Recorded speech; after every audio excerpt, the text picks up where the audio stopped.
including in my home state of Washington, where places like the UW and Fred Hutchinson Cancer Center and so many others are leading the way on medical research that saves lives. Now, the Trump administration has also attacked our public health infrastructure in all kinds of ways.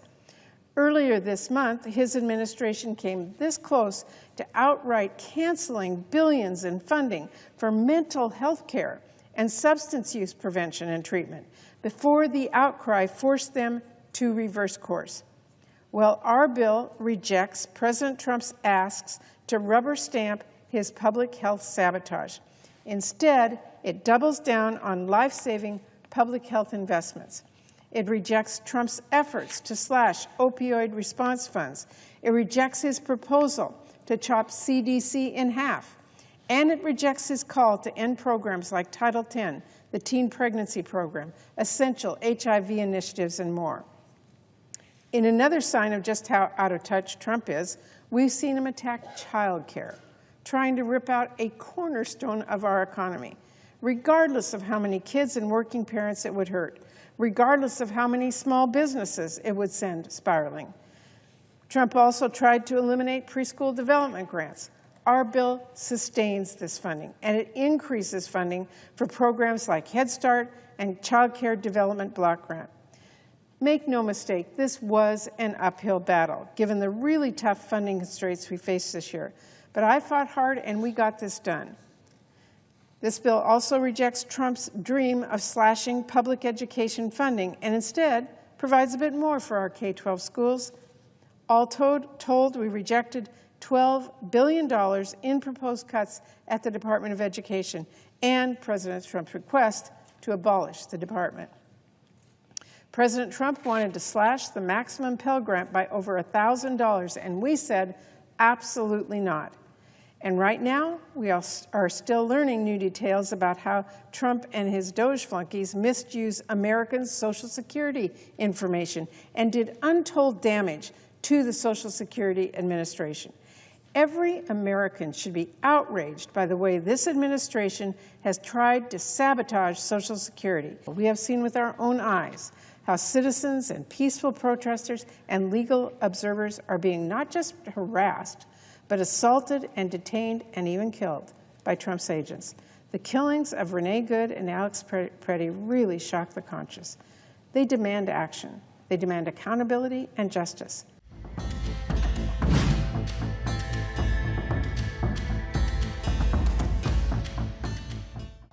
We voted to pass 5 crucial funding bills while splitting off the DHS bill so that Congress is forced to reckon with the horrific killings we have all witnessed, and negotiations can continue to secure the reforms that Americans are demanding. This is the common sense path forward that Democrats have been laying out all week. We have a lot more work to do on DHS, and I will have a lot more to say as those negotiations now continue. But I want to focus right now on the 5 bills we just passed, which fund 95% of the remaining federal budget. From the start of this process, I made clear we needed to tear up Trump's budget and reassert Congress's power of the purse to make the voices of our constituents heard. Now, these are not the bills I'd write on my own. There's much more I want to do to rein in Trump, and there's much more I want to do to invest in our communities. There's always more work to do, and that is especially true when Republicans control the House, the Senate, and the White House. But these bills show that when Democrats roll up their sleeves and demand a seat at the table and drive the hardest bargain we can, we do have the power to reject devastating cuts proposed by President Trump, protect programs that families rely on, and take power back from this out-of-control administration. Truly, the difference between the bills we have in front of us and President Trump's absurd budget request, or the House Republican budget that cuts like there is no tomorrow, or another year-long CR that enables all kinds of misuse and corruption by Trump, is night and day. Because Democrats were at the table, there are real, meaningful wins that we secured in this package. Real funding that will help families who are struggling to get by, real progress to reject some of the sabotage Trump has done to our economy and our standing in the world, and real accountability that will help stop Trump and vote from stealing from our states. Just take a look at the Labor H bill. Last year, Trump did everything he could to sabotage life-saving medical research that was happening across the country. He fired thousands of federal researchers. He froze critical research mid-study.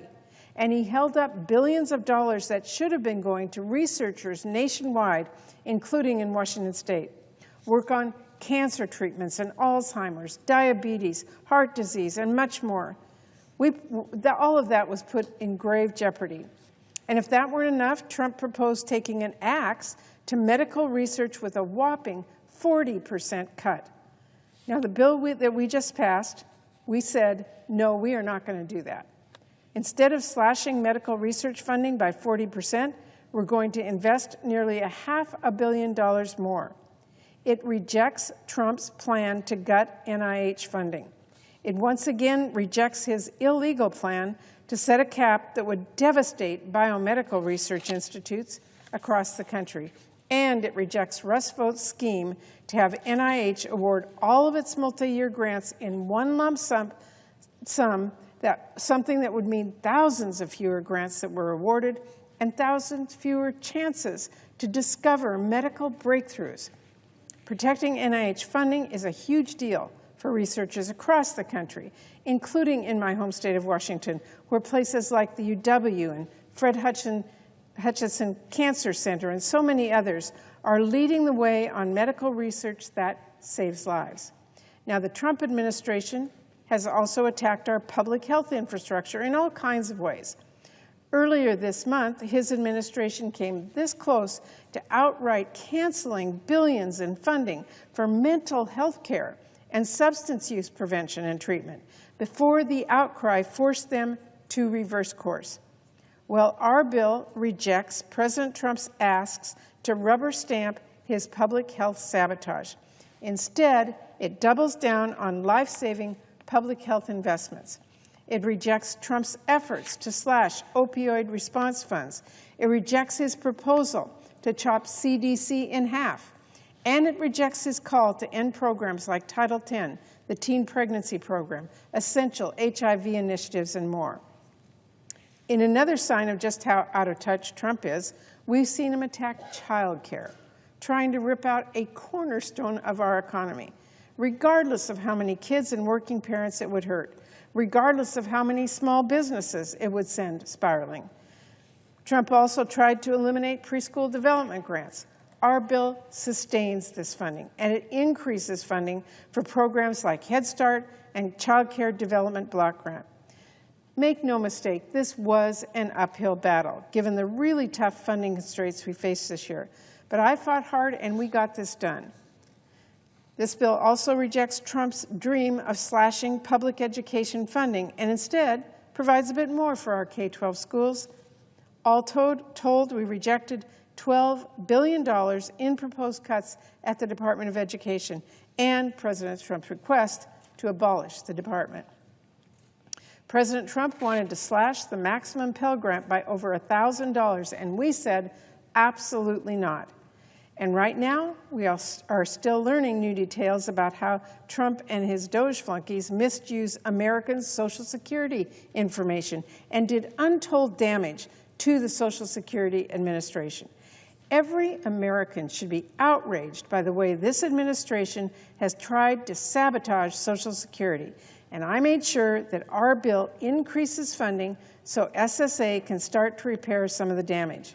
And that's just in the LHS bill. In the THUD bill, Democrats refused to go along with Trump's deep cuts to rental assistance programs. Instead of letting our billionaire president kick millions of Americans out of their homes, we are, in this bill, investing over $4 billion more in rental assistance to help families keep a roof over their heads. Instead of Trump's plan to saw the Department of Housing and Urban Development in half, we secured an historic $7.2 billion increase that will help our families stay in their homes and build more affordable housing and address homelessness across the country. This bill provides $366 million more for homeless assistance grants. We rejected Trump's push to zero out programs that help our low-income families with legal assistance when they face eviction and give people a hand up by helping them improve their financial security and job skills. Trump even wanted to eliminate several programs that support affordable housing and community development. This bill says no to all of that. It says we are not going to stop making progress, and we are not going to stop building affordable housing and critical infrastructure in our communities. It also includes tens of millions of dollars I worked hard to secure for affordable housing projects in communities across Washington state. Make no mistake, there is way more we need to do to tackle the affordable housing and homelessness crisis. This is an issue that is always top of mind for me as a senator from the state of Washington. But every bit of progress we can get is progress we must take. When it comes to transportation, we were able to increase funding for air safety. We secured crucial investments for highways and bridges, ports, and more. We rejected the House Republicans' plan to zero out funding for Amtrak, making sure to meet the full Amtrak funding requests so our trains can keep running safely and on time. And we also rejected the House Republican proposal to slash funding for capital investment grants by an unthinkable 98%. Washington state and many states rely on these capital investment grants to fund many of their transit projects that really matter to their communities. Decimating our federal investment in public transit? Not on my watch. Instead, we secured $1.7 billion for SIG, and we took new steps to specify which projects to fund at which amounts. For example, this bill sets aside $100 million for light rail on the I-5 bridge for the Interstate Bridge Replacement Program and $82 million for a bus rapid transit in Spokane. Both projects I have been fighting for a very long time. The guardrails that we secured for SIG are one of several updates we fought for throughout these bills to protect those funds from political interference if Trump and vote try to rob our communities again. The FSGG bill protects some crucial investments in our communities. We rejected Trump's plan to slash funding for the Small Business Administration by 40%. We rejected Trump's dream of eliminating election security grants, and we rejected his proposal to decimate the Community Development Financial Institution Fund. That is the CDFI fund, and it helps our communities take on all sorts of challenges, like opening child care centers or providing health services or building affordable housing or growing small businesses. Trump had his way, that would have been cut by 60%. But he didn't have his way. We worked to maintain the CDFI fund at the current level and to make sure it is adequately staffed so Trump can't try to sabotage that work with mass firings again. We also took an important step to prevent Washington, D.C. from not being able to spend its own taxpayer dollars again after House Republicans completely shortchanged our capital last year. The defense bill continues crucial investments and rejects President Trump's dangerous proposal to further alienate our closest allies and defund important programs that keep our country safe. We refused Trump's pitch to abandon our allies and eliminate funding for Ukraine and the Baltic Security Initiative. We rejected the House Republican cuts to the Taiwan Security Cooperation Initiative. We rejected a proposal from Trump to cut defense medical research by 40%. And we refused Trump's request for hundreds of millions of dollars to support his dangerous efforts deploying our military against our citizens. This bill includes a much-needed pay boost for our service members and invests in critical infrastructure and repairs at bases across our country, including at Puget Sound Naval Shipyard. Lastly, the SFOPS bill is a compromise piece of legislation that rejects Trump's decimation of our foreign assistance agencies and programs. It includes some tough cuts that I don't support, but it does protect essential investments and reaffirming that there is, in fact, a large bipartisan majority in Congress that continues to believe our investments abroad are smart and make America safer. This bill rebuffs Trump's vision for a smaller America in a more chaotic world. It provides $19 billion more in funding than President Trump requested and includes $9.4 billion for global health programs, more than double what Trump requested. It projects investments in nutrition programs, in reproductive health programs, for global vaccination efforts that Trump sought to outright eliminate, and to combat HIV, tuberculosis, and malaria. It restores funding Trump canceled for economic and development assistance projects, tackling issues like education, water and sanitation, food security, including through university partnerships in red states and blue states that Trump had eliminated, and more.